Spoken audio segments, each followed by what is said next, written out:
안녕하십니까. 시사의 맛집 시사가 앞TV입니다. 이른바 그 돌싱, 돌아온 싱글들은 전 배우자와 이혼을 하게 된 그 원인에 대해서 남성의 경우는 상대를 과소평가했다. 여성은 상대 입장을 고려하지 않았다라고 이 답변한 게 가장 많았습니다. 어떤 상황인지 쭉 함께 보시겠습니다. 이 재혼 정보유사 온 이유가 결혼정보업체 비엔나레와 공동으로 며칠 전 이 전국의 이 재혼, 황혼 희망 이 돌싱 남녀 500여 명을 대상으로 설문조사를 실시했는데요. 이 조사 결과를 보니까 이제 전 배우자와 이혼을 하게 된 이 근본적 원인이 어디에 있다고 보느냐라고 물었더니 남성은 첫 번째로 상대를 과소평가했다. 30.6%로 가장 많았어요. 다음은 두 번째로 상대를 건성으로 대했다. 또 세 번째는 상대에게 고자세였다. 네 번째는 상대의 입장을 고려하지 않았다. 이런 답변 순으로 많이 나왔습니다.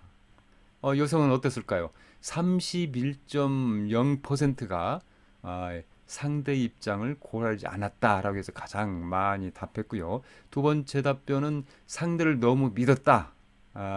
라고 했고, 세 번째는 상대를 건성으로 대했다. 네 번째는 상대를 과소평가했다. 이렇게 이런 순으로 답변이 많았습니다. 또 다른 질문으로요. 이 전 배우자와의 결혼 생활 중에서 상대를 대하는 데 있어서 아쉬웠던 점을 물으니까 이제 껄껄거리 많았어요.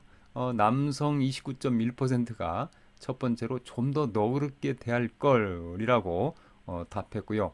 여성의 그 32.2%는 좀 더 상냥하게 대할 걸이라고 해서 가장 많은 이 답변으로 분류가 됐습니다. 그 다음에 이제 두 번째로 많은 답변, 남성의 경우에는 좀 더 격의 없이 대할 걸이 많았고요. 세 번째는 좀 더 따뜻하게 대할 걸, 네 번째는 좀 더 상냥하게 대할 걸, 이런 순으로 많은 답변이 나왔습니다. 여성은 또 어땠을까요? 여성은 두 번째로 많은 답변이 좀 더 따뜻하게 대할 걸, 세 번째로는 좀 더 긍정적으로 대할 걸, 네 번째로는 좀 더 너그럽게 대할 걸, 이 걸 순서가 이렇게 이 정리가 됐습니다. 자, 그렇다면 본격적으로 이 결혼 생활 중에서 이 범하기 쉬운 실수와 관련된 심리적인 그 이론들을 한번 보겠습니다. 크게 세 가지로 봤는데요. 첫 번째는 사회 비교 이론인데요. 우리 사람들이 그 다른 사람들과 비교하는 게 아주 체질화되어 있죠. 그러다 보니까 다른 사람들과 내가 조금 뭐 하위에 있다, 나는 없다, 라고 생각할 경우에 대단히 불안해지고 불만을 품게 되죠. 저희 경우를 보면은 이 부부가 각기 있던 모임에 참석하는 날이면 뭐 상당한 날은 이제 집에 와서 이렇게 그 굉장히 신경이 예민해지고 뭐 싸움을 많이 하는 걸 볼 수 있습니다. 뭐 모임에서 가만히 듣다 보면 되게 모임에서는 그 자랑거리들을 막 늘어놓죠. 그런데 가만히 듣다 보면 나는 저게 없는데, 나는 저게 안 되는데라고 마음속에서 굉장히 그 이렇게 뭐 짜증이 나고 불만을 갖게 되죠. 그러다 보니까 집에 와서는 서로 뭐 이렇게 다투는 경우가 많이 있었습니다. 이 두 번째로는 이제 신뢰와 배신 이론. 그래서 믿었던 사람일수록, 믿는 사람일수록, 신뢰를 하는 사람일수록 뭐 작은 배신에도 마음의 상처를 크게 입게 되고요. 정말 실망하게 되는 것이죠. 그 다음에 세 번째로는 이제 갈등 관리 이론. 결혼 생활에서 갈등이라고 하는 것은 뭐 피할 수가 없겠죠. 문제는 이 갈등을 어떻게 관리하고 해소해 가느냐라는 것인데, 이게 자칫 삐끗하면 정말 쌓이고 한이 되고 참 걷잡을 수 없는 상태가 될 수도 있다라는 것이죠. 그런데 그 위의 그 기사 내용을 보면요, 이 조사 결과에서 이 남자와 여자가 공통적으로 이혼에 대해서 상당히 좀 후회하고 있죠. 아쉬움을 갖고 있죠. 이와 관련된 심리적인 그 이론을 보니까 첫 번째로는 이혼 후 후회 이론이라고 해서 이 많은 경우에 이혼한 분들이 이 결혼 생활의 긍정적인 측면을 다시 떠올리고 이혼으로 인해서 그 상실한 것들을 되돌아보면서 후회한다. 이게 이제 이혼 후 후회 이론이라고 볼 수 있겠습니다. 또 두 번째로는 이 비판적 자기 평가인데요. 이러한 경향은 바로 또 이혼의 결정 과정과 결과에 대해서 자신의 역할을 되돌아보고 자기 자신을 뭐 비난도 하고 후회하는 뭐 이런 거라고 볼 수 있겠죠. 자, 그러면 결혼 생활을 뭐 성공적으로 진행하든 아니면 이혼한 돌싱 분들이든 이제 마음의 전략이 필요할 것 같은데요. 한 5가지로 정리해 봤습니다. 첫 번째는 사랑의 법칙이고요. 두 번째는 소통의 법칙, 세 번째는 용서의 법칙. 우리가 모르지 않는 말들인데요. 사실은 그 실천을 어떻게 하느냐가 이제 관건이 되겠죠. 근데 네 번째 책임의 법칙. 이건 조금 더 설명하면 결혼 생활은 뭐 말할 것도 없이 두 사람이 함께 꾸려가는 거고 책임도 같이 지는 것이죠.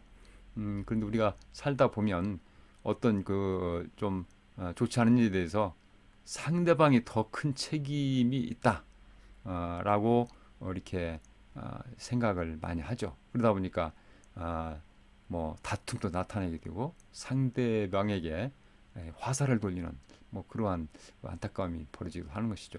다섯 번째는 이제 변화의 법칙인데요. 결혼 생활은 변화하는 과정이다.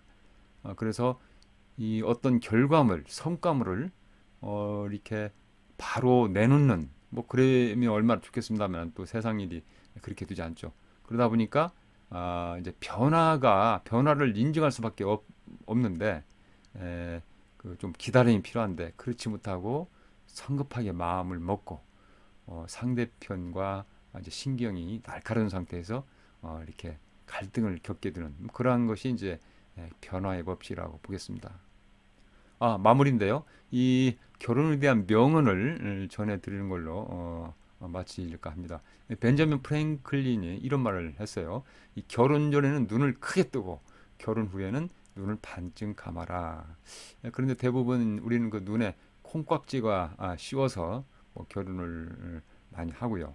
뭐 결혼할 이전 당시에는 상대가 죽고 못 살아서 안달이 나고 하지만 결혼 후에는 뭐 전혀 다른 상황이 전개되는데 이제 결혼 후에도 눈을 지그시 감고 이제 상대의 흠이 보이더라도 작게 최대한 작게 봐줘야 되지 않을까 하는 생각을 또 다시 하게 됩니다. 얼마 전 제가 결혼식장에서 한 목사님이 한 주례사가 정말 인상이 깊던데요. 그 목사님 이렇게 그 신랑 신부에게 당부를 했어요. 내가 상대로부터 뭘 얻으려고 하기보다는 내가 상대방의 부족한 어떤 거를 도와줄까, 보충해 줄까를 생각한다면 가정이 평화롭고 부자도 될 것이다 라고 말이죠. 어젯밤 떠오른 그 슈퍼 블루문 감상해 보셨나요? 정말 환상적이죠. 오늘 영상에서 제가 여러분에게 이 블루문을 선사하는 것으로 마무리를 할까 합니다. 네, 이번 영상은 여기까지고요. 다음 영상에서 더 알차고 재밌는 내용으로 인사드리겠습니다. 구독, 좋아요 잘 받겠습니다. 감사합니다.